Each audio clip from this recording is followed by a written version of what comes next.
Let me now share about what we know about this novel coronavirus. This virus comes from the family of coronavirus, which includes other viruses such as MERS and SARS, as well as the milder variants causing common cold. The medical consensus at this moment is that the novel coronavirus is more transmissible, but appears less deadly than SARS. Available evidence suggests that the rate of human-to-human transmission of this virus appears to be higher than that of SARS. For now, the evidence also suggests that transmission is mostly via droplets. What this means is that the virus is carried within droplets emitted from an infected person over a short distance, such as when the person coughs or sneezes. If these droplets come into contact with the eyes, nose, or mouth of an individual, directly or indirectly through hands that have come into contact with these droplets, the individual may become infected.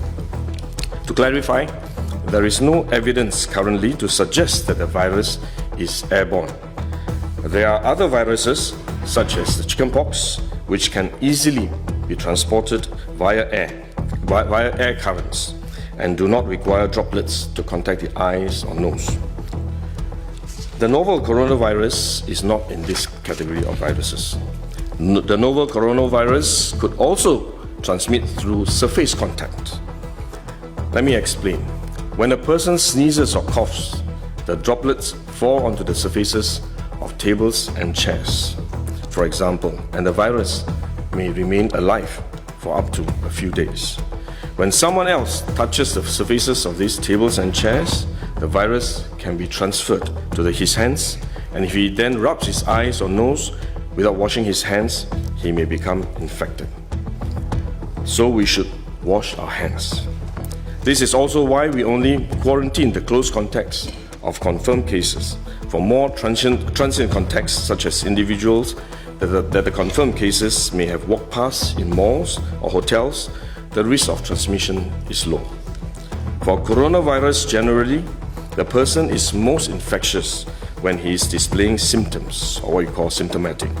There is evidence of limited spread from a person without symptoms during the incubation period.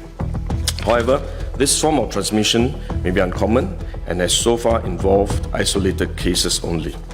At this point, the evidence still points towards higher transmissibility when the person is displaying symptoms. As such, medical professionals, both overseas and in Singapore, have advised that the most effective way that we can protect ourselves is to practice good personal hygiene. We should regularly wash our hands with soap and water and avoid touching our face with our hands. These may sound simple, but actually they're very difficult to do because all of us touch our face all the time, but are actually very effective in preventing all kinds of infection.